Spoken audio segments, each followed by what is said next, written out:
remember the exact moment the laughter died in my throat.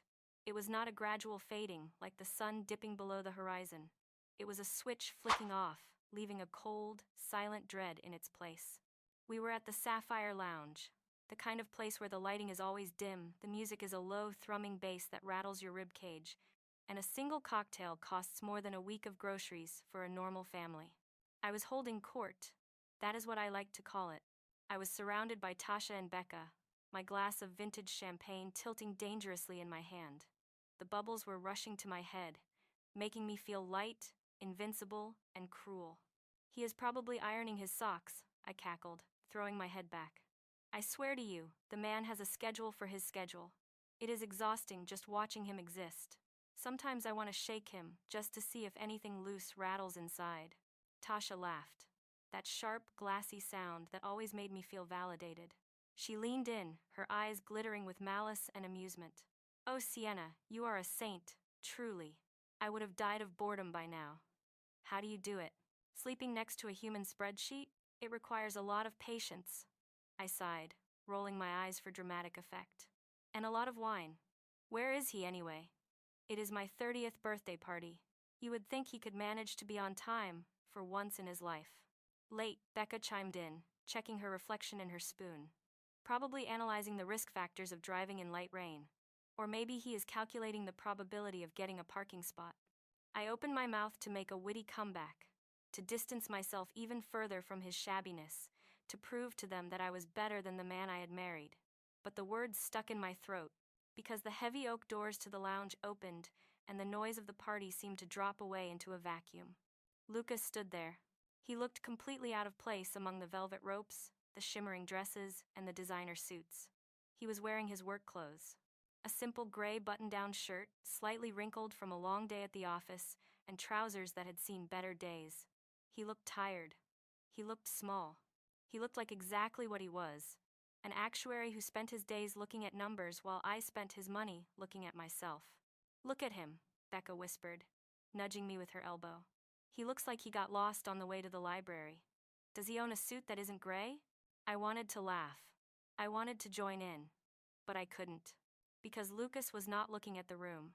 He was not looking for me with that eager puppy dog expression he usually wore, the one that begged for a scrap of my attention. He wasn't scanning the crowd to make sure I had a drink, or to see if I was happy. He was looking at his phone. My phone.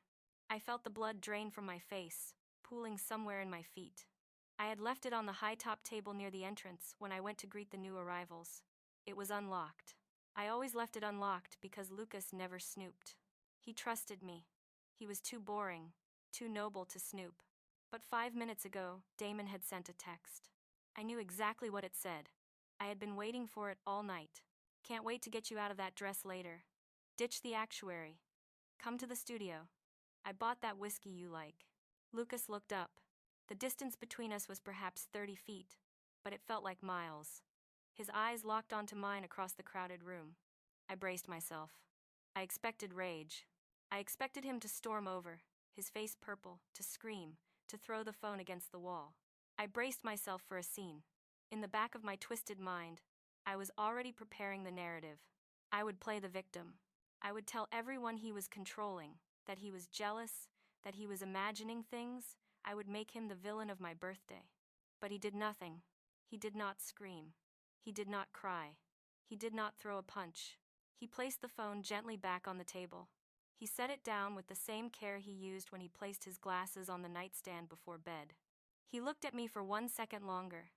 It was not a look of anger. It was not a look of sadness. It was a look of absolute, terrifying clarity, as if he was seeing me for the first time in 5 years, and he finally understood the equation. He had crunched the numbers of our marriage, and the result was 0. Then, he turned around and walked out the door. The heavy door swung shut behind him, cutting off the sight of his gray shirt. "Well?" Tasha giggled nervously, sensing the shift in my mood but not understanding the gravity. "That was weird. Is he leaving? He didn't even say happy birthday." "Let him go," I said.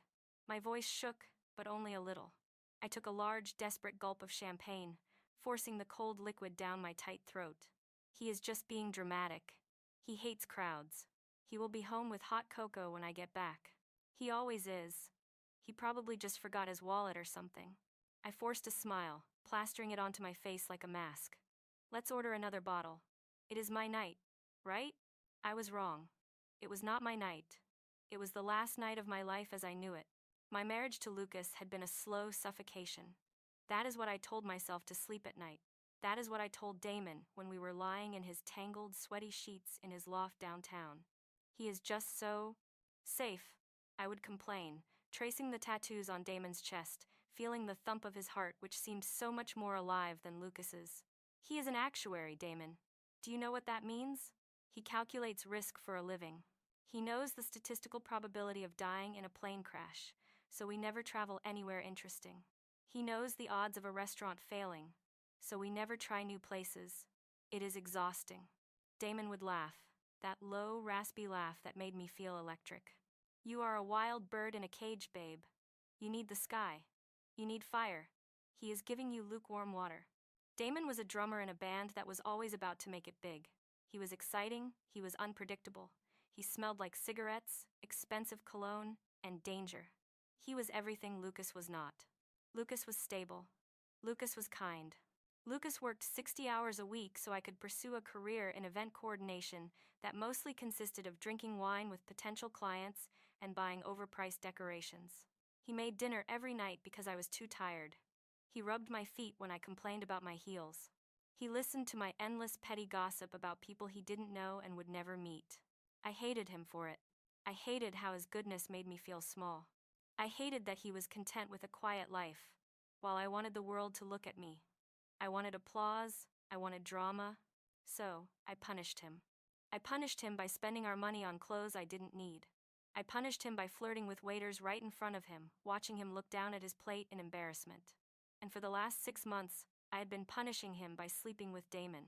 It wasn't just the sex, it was the thrill of deceit. It was the power I felt knowing I had a secret life.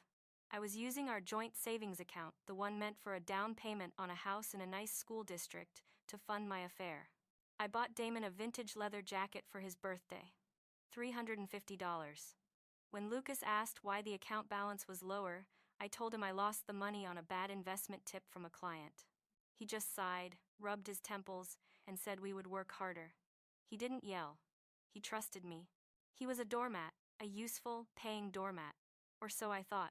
After the party at the Sapphire Lounge, I didn't go home immediately. I stayed out until 3 in the morning. I went to Damon's studio. I wanted to prove to myself that I didn't care about Lucas walking out. I wanted to prove that I was free. But Damon was distracted. He was high, and he fell asleep while I was talking about my friends. I sat there in the dark, smelling stale beer, and felt a strange tug in my chest. A need to go home. To go back to the clean sheets and the quiet apartment. When I finally stumbled home, the apartment was dark. Usually, Lucas left a light on in the hallway, a small beacon to guide me home. Tonight, it was pitch black. Lucas? I called out, kicking off my expensive heels and letting them lie where they fell. I hope you are not sulking. It is very unbecoming. Silence. I walked into the bedroom. He was there. He was sleeping on the far edge of the bed, wrapped tightly in his own blanket. His back was to me. He was a wall of silence. Oh, grow up, I muttered, climbing into bed. I reached out to touch his shoulder, to shake him, to start the fight I wanted to have. He shifted away. He didn't wake up. Or maybe he did, and he just couldn't stand the touch of my hand. The next morning, the silence continued. But it was different. It wasn't the silence of someone giving you the silent treatment, waiting for you to apologize. It was the silence of a house that had been abandoned, even though people were still inside. Lucas was in the kitchen, drinking coffee. Usually, there would be a mug waiting for me. Usually, there would be eggs scrambling in the pan. The stove was cold. There was no mug for me. Are we going to talk about last night? I asked, leaning against the counter, nursing a splitting headache. You embarrassed me, leaving like that. Tasha thinks you are a psychopath. He didn't look up from his tablet. He turned a page, his finger sliding across the glass. Lucas, I snapped, slamming my hand on the granite counter. I am talking to you. He stood up. He walked to the sink, rinsed his mug, and placed it in the dishwasher. He walked past me as if I were a piece of furniture. A lamp, a chair, something that took up space but had no voice. He grabbed his briefcase from the hook by the door. He put on his shoes. "I will be late tonight," was all he said. His voice was flat, monotone. It wasn't angry, it was just factual. The door clicked shut. That was the beginning of the week from hell. For 7 days, he became a ghost in his own life. He moved into the guest room. He did his own laundry, separating his clothes from mine. He cooked meals that were exactly enough for one person. I tried everything. I cried. I screamed. I threw a vase against the wall. I walked around in my lingerie. He looked right through me. It drove me insane. I wanted him to yell. I wanted him to call me a cheater. I wanted him to beg me to stay, or demand I leave. Anything to prove that I still had power over him. Anything to prove that I mattered. But I didn't matter. Not anymore. I was a variable that had been removed from the equation. "He is playing games," Tasha told me over lunch on Friday. I was on my third mimosa, shaking with rage. "He is trying to manipulate you. He wants you to feel guilty. Do not let him win, Sienna. Go away for the weekend with Damon. Show him you don't need his permission. Show him you don't care." It sounded like perfect advice. It sounded like exactly what a strong, independent woman would do. "You are right," I said, applying fresh lipstick with a trembling hand. "I deserve a break. If he wants to act like a child, I will treat him like a roommate. I am going to have fun." I booked a suite at a hotel in the city for the weekend. I took the last $500 from our emergency fund. I told myself I was teaching Lucas a lesson. I told myself he would be panicking by Sunday, wondering where I was, realizing he couldn't live without me. The weekend with Damon was a disaster. Damon was fun for a night. He was fun for a few hours at a bar. But for 48 hours in a hotel room, he was exhausting. He complained about the room service being too slow. He complained that the sheets weren't soft enough.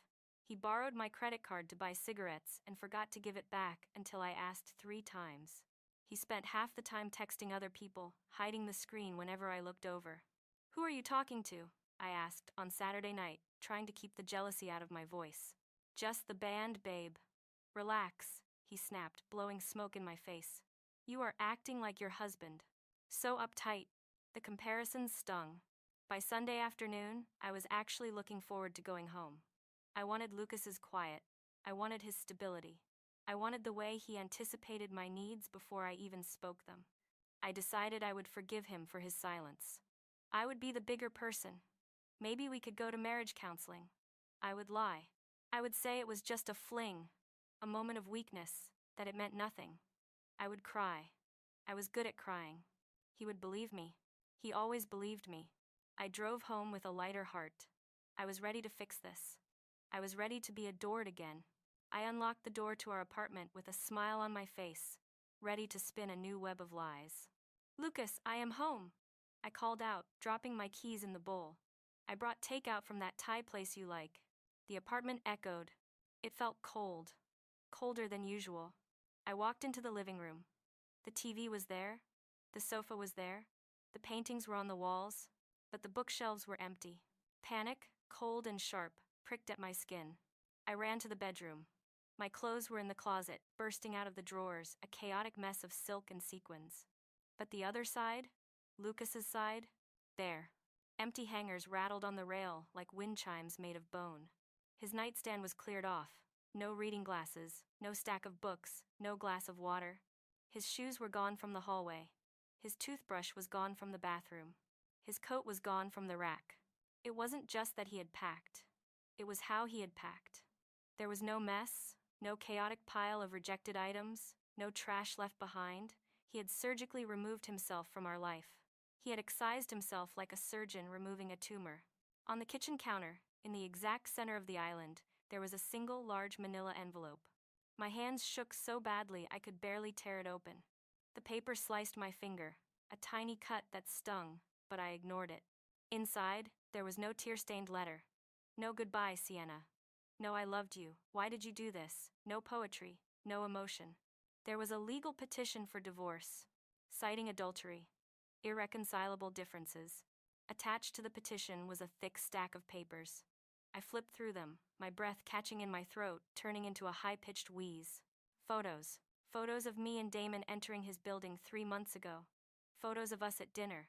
Photos of us kissing in my car, in the parking lot of the grocery store. He had known. He had known for months. And then, the financial documents. A spreadsheet.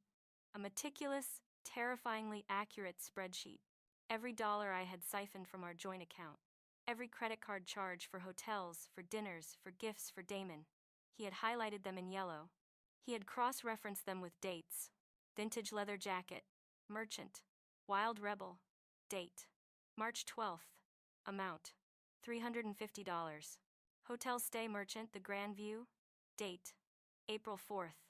Amount. $400. At the bottom of the last page, there was a single sticky note in his neat, precise handwriting. Half the remaining liquid assets have been transferred to my personal account. The lease is solely in your name. I have removed my name from the utility bills effective today. Good luck. I sank to the floor. The cold tile bit into my knees. The lease. The rent was $2,000 a month. It was due in 3 days. I checked my personal bank app. 0. I checked the joint account.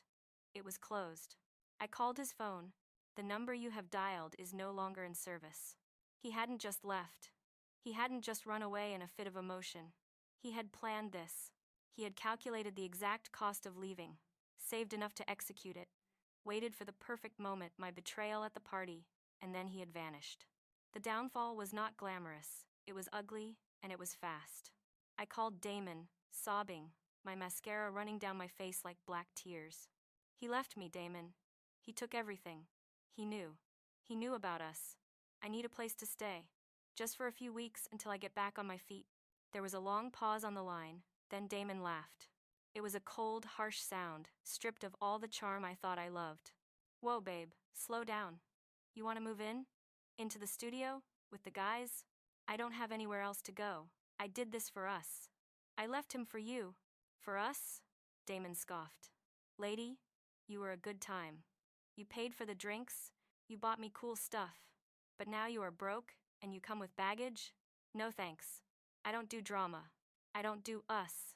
But I love you, I whispered, the words tasting like ash. You love attention, Damon said.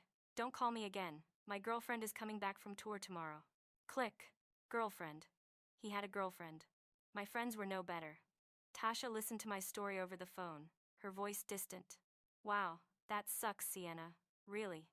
But honestly, you were kind of messy at the party. Everyone was talking about it. And Lucas, well, he was always nice to me. I can't really have you crashing at my place. My boyfriend hates drama. And frankly, so do I. I lost the apartment within a month. The landlord didn't care about my tears. He cared about the rent check that bounced. I sold my designer bags to pay the security deposit on a studio apartment in a bad part of town. The building smelled like boiled cabbage, stale smoke, and despair. The walls were paper thin. I could hear my neighbor coughing all night long. I lost my job 2 months later. It is hard to plan high-end events and charm clients when you are wearing the same suit 3 days in a row because you can't afford dry cleaning.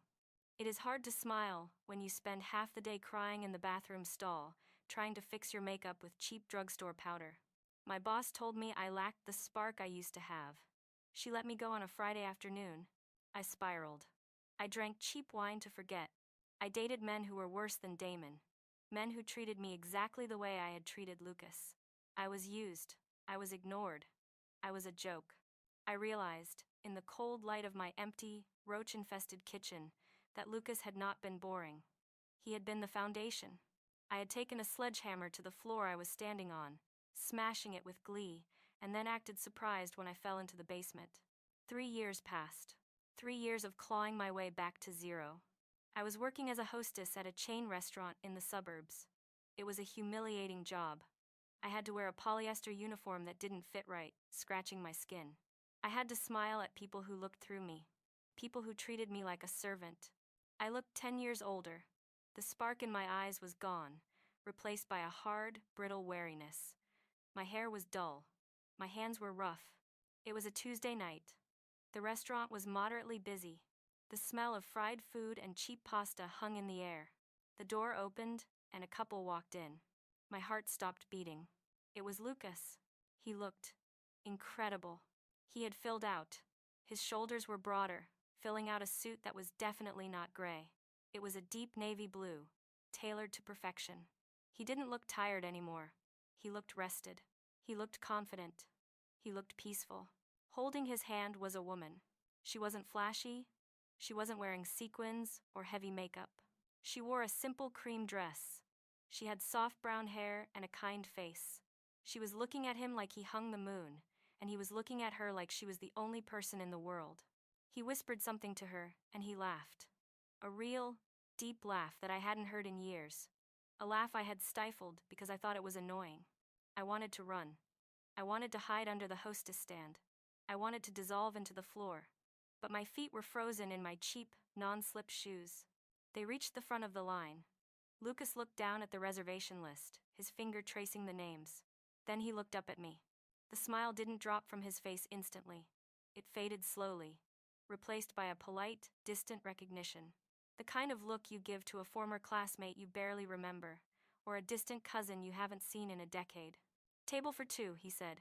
His voice was calm, steady. "Lucas," I breathed. My voice cracked. I sounded pathetic. "Hi." The woman looked at me, then at him. Her eyes were gentle, curious. "Do you know her, honey?" "We used to know each other," Lucas said simply. "A long time ago. Used to know each other. Not she is my ex-wife. Not she is the woman who destroyed my heart. Not she is the monster who cheated on me. Just a stranger from a past life. A footnote in his history." I stammered. I didn't know what I wanted. Did I want forgiveness? Did I want him to scream at me? Did I want him to hand me a pile of cash? Did I just want him to look at me with some emotion? Even hate? "Lucas, I am so sorry. For everything. My life. It fell apart. I miss you. I miss us. I made a mistake. It was pathetic. I knew it was pathetic." I was pleading with a customer in the middle of a crowded restaurant entrance, holding a stack of laminated menus. Lucas looked at me. He looked at my frayed cuffs. He looked at the desperation in my eyes. He looked at the wrinkles on my forehead. He didn't sneer. He didn't gloat. He didn't look happy about my misery. He reached into the inner pocket of his jacket. For a second, a wild, delusional hope flared in my chest. Was he going to give me his number? Was he going to write me a check? Was he going to save me? He pulled out a small, folded piece of paper. It looked old, worn at the edges. He placed it gently on the hostess stand, right on top of the seating chart. "You should keep this," he said softly. Then he turned to the other hostess standing next to me, a teenager named Jenny who was staring with her mouth open. "We have a reservation under Hayes. Can we be seated? Preferably in a different section." Jenny nodded quickly and grabbed 2 menus. "Right this way, sir." They walked away. He put his hand on the woman's lower back, a gesture of protection and love that used to be mine. He leaned in and kissed her temple. I stood there, trembling, and picked up the paper. I unfolded it. It was an old receipt. The thermal paper was yellowing, the ink fading, but the numbers were still legible. It was the receipt for the vintage leather jacket from Wild Rebel. Item: men's leather jacket. Price: $350. On the back, in that same precise actuary handwriting I had once mocked, he had written a single line in blue ink. "The cost of your freedom. A bargain." I stared at the paper until the numbers blurred into a watery mess. He had kept it. All this time. 3 years. Not because he was obsessed with me. Not because he couldn't let go. But because he was an actuary. He kept records. He knew the value of things. He knew the cost of loss and the price of recovery. He knew exactly what I was worth to him. $350. That was the price I had put on our marriage when I bought that jacket for another man. And that was the price he had accepted to let me go. I watched him sit down at a booth across the room. The golden light of the setting sun hit his face. He pulled out the chair for his wife. He poured her water. He was telling her a story, and she threw her head back and laughed. A sound of pure joy. He didn't look back at me. Not once. The silence he left me with 3 years ago in the apartment was heavy. But this silence, the silence of being completely irrelevant, the silence of being a bad investment that had been written off, it was crushing. It was final. "Sienna," my manager barked from behind me, snapping his fingers. "Table 4 needs menus. Stop daydreaming. Do your job." I crumpled the receipt in my fist, the sharp edges digging into my palm. grounding me in the painful reality I had created. Yes, I whispered to the empty air. Right away. I walked toward the kitchen, my cheap shoes squeaking on the greasy floor, carrying the weight of a bill that I would be paying for the rest of my lonely life.